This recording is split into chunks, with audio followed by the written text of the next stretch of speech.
What's up, guys? Welcome back to the channel. More Birthright here. So we're working our way into the Eastern Basin states. So let's jump right in with the first realm here, Berhagen, which is a available realm for PC use. It's neutral good and is in general rather thinly populated. So you do have sort of a frontier-ish realm to start with here, especially if you're thinking about a campaign where you're really going to try and build up. You really don't have much in the way of any densely populated provinces, except for maybe Holstadt, which is your one and only 4. So, as it says here, it serves as a cornerstone and buffer region for the breadbasket states of the Brecht lands. It is a rough realm, and its people are a reflection of their land. So we do see also a couple different temples going on here, and guilds, and then on the source side looks to be just one holder of sources there. So let's jump in. So the law here, the Baron Ludwig von Schaefen, is level 9 fighter, pretty solid there, and also pretty good bloodline, 42. Lawful neutral, keeps a tight rein on the meager law holdings of Berhagen. All his holdings are fortified, and he continually guards against invasion, both military and political, from Malakev and Rezlev, his sworn enemies in the Boss lands, which we'll eventually get to as well. Temples, we do have 2. So 2 temples, seat of the health of the spirits of the Berhagen people. Fortune's Forethought, led by Madeleine Freis, just a lower level priest. She's level 4, small bloodline of 13. Looks over the coastland settlers, while the scattered followers of Eric worship under Pieter Astridsen, who's a level 5 priest, also again very minor bloodline of the church called the Old Father of Forests, which is a pretty cool name. Now the guilds, the trappers and fur traders of Berhagen control the legal guild holdings and are in turn controlled by the Baron. Ludwig's chief vassal is a young Brecht trader named Tanbear Lawson, just a very low level thief, level 2, but has actually pretty solid bloodline of 30 there, also neutral good, who shows potential as a merchant and a conniver. Traders in the realm endure predations, however, by the mountain brigands led by Kelda Auslausen, which is kind of funny mishmash of German and English there. But so like Auslaw, like Aus is out, so like outlaw.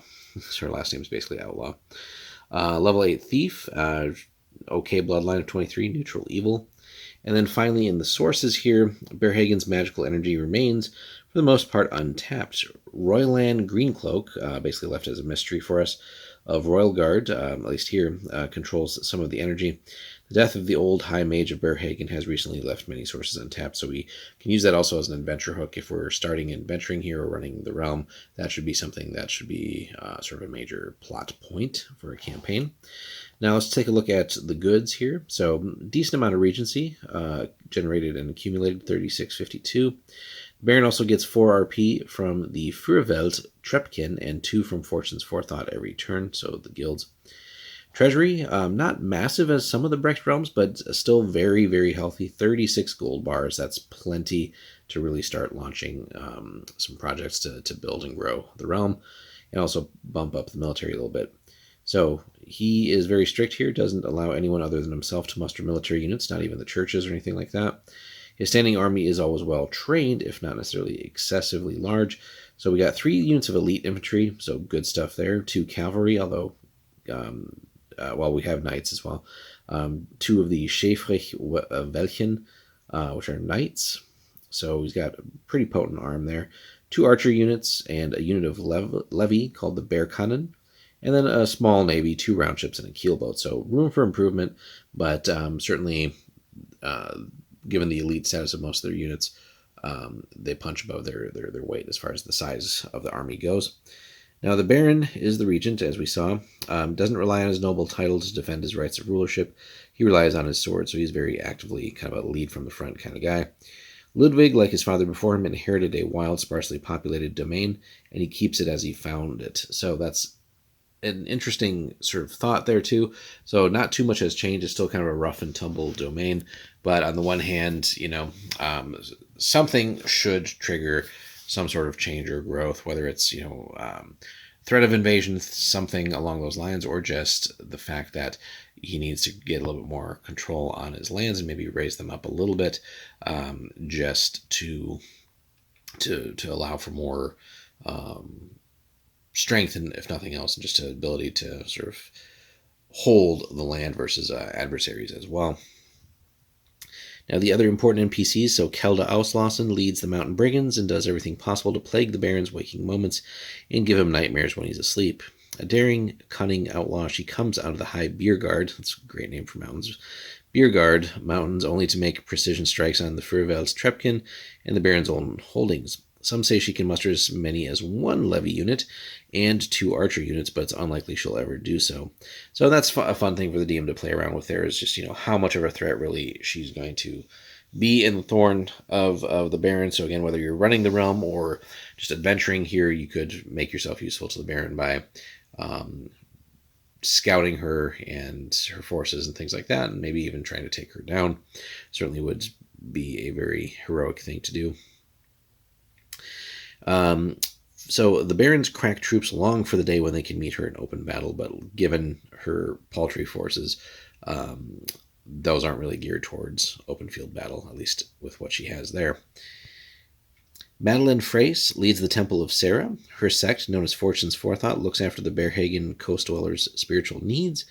She's a light-hearted live and let live type of regent. While she respects the sacrifices the Baron makes for his barony, she believes him to be woefully grim and often antagonizes him with her flippant manner. Now, perhaps her attitude is what keeps the Temple of Eric popular in the forests of Berhagen. The Kuladrite, once heavily populated by elves, but now reduced in elven population to the realm of Kulavi, now shelters scattered handfuls of humans along its fringes.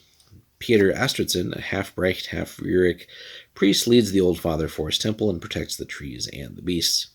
Many of the woodsmen and trappers in the Kuladrite support him. Although he does not pay tribute to the Baron of Berhagen, the High Priest does respect the warrior regent, so there's no enmity there. So you have that contrast in styles. The more sort of civilized coastal towns, merchant areas, you have Sarah's temple, which makes sense. But then as you get into the hinterlands, the wilder lands, it makes sense that there'd be followers of Eric there. So some interesting choices there. So, if the Baron were to try to develop those provinces more, certainly that might cause some rifts there.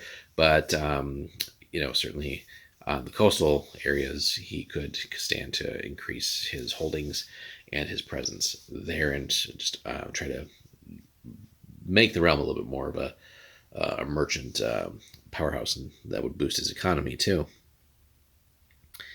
But then you have that interloper again, Auslausen, to deal with. So, and just the threat that she poses. Now, if the DM wanted to have fun too, he could maybe connect her to some other outside enemies as well. So to sort of whatever they're feeling. Now, a description: even during the Anwirian occupation, Berhagen was an independent-minded, anarchistic domain. Its overlord lived on the coastlands, fearing the elven woods and the high mountains.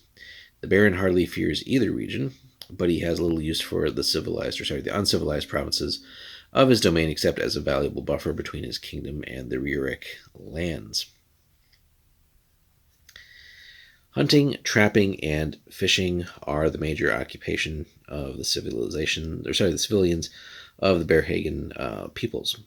In addition, every able-bodied man and woman must serve at least 2 years in the Berkanen, or Berhagen levy. As a result, any raider that crosses the mountains or braves the forest to attack the Baron's coastlands finds a population that's ready to fight back. So that's probably what's keeping some of the other more known adversaries at bay, at least partially.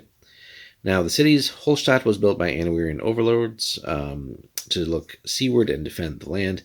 The Baron has reinforced its walls since then. The city dwellers appreciate this tight security, and in spite of it, they have learned how to react to the trappers and hunters who venture in from the forests and mountains every few months. Holstad offers safety, but residents must live with less freedom than their neighbors in Ruden. So again, mainly due to the Baron's strictness. But again, it's that interesting contrast for this realm. You have, again, that interplay between civilized coastal regions as far as cities and merchant activity and things like that goes, and sort of a connection to the other outside world, whereas the hinterlands are really just wild, untapped, and more for, again, as I mentioned here, like trappers and so on. So, now allies, he depends on no one. For emergencies, he has trained his people to fall back to the coastal fortifications and fight until he can organize a naval retreat. The Baron is respected throughout the Basin kingdoms, especially in Ruden, where the captain and the count value both his strength and leadership. So That being said, certainly I think if there was like a major existential threat, Muden would be there to help. But yeah, the Baron is kind of, as described here, right, very fiercely independent and really has a whole population that could be essentially transformed into levies. Now, enemies, we have some. So ever since Reslev reverted to the Voss, the Baron has felt pinched from both the north and the south. Malakev's reavers often infiltrate southern provinces, and Reslev's coastal raiders test Bergen's defenses on a seasonal basis. So we'll take a peek at the map too. Now, special conditions: the Baron of Berhagen wants an ally and a friend, but his sense of responsibility wars with his personal needs. As a result, honorable allies and would-be friends find him gruff to the point of rudeness. If an honorable regent from a strong domain were to withstand his testing of his patience, he might gain a strong friend. And so that's one where if you're not necessarily running the realm, because you might certainly try a different tact or strategy just for pragmatic reasons and gaining a strong ally, but certainly something that, again, could be a wonderful result of an adventuring campaign where your characters really help bring about some of these changes in attitude for the Baron and things like that. But let's take a quick peek backwards here, just to look at Berhagen so we can kind of see where we're at here. So we're up here in sort of the far northeast of this area. So we got Reslev there, Malakev down here. Now, one of the little paragraphs I was mentioning things about the Rurik, but I think that's essentially a typo, because that's like way, way, way to the left here, way to the west. So there really are no Rurik realms that are bordering it whatsoever. So I think they really need to say Voss there. So, yeah, as it says here, yeah, so that really, I think, should be treated as Voss. So, that being said, a fun realm with lots of possibility. You know, always the wild, sort of more untapped realms really could present some interesting adventuring for characters as they try to maybe deal with some of these threats. So like the internal ones, the external threats, things like that. So it could be more of a military oriented campaign. There's not really that much in the way of like internal conflict whatsoever as far as the religions go and stuff like that.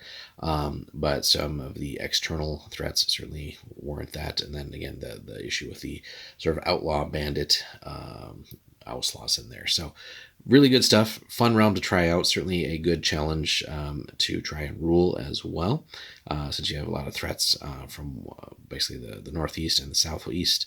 So overall, good stuff. Let us know your thoughts, though, on Berhagen, guys. Be sure to hit us up in the comments, like, and subscribe, and we will see you soon for more Birthright.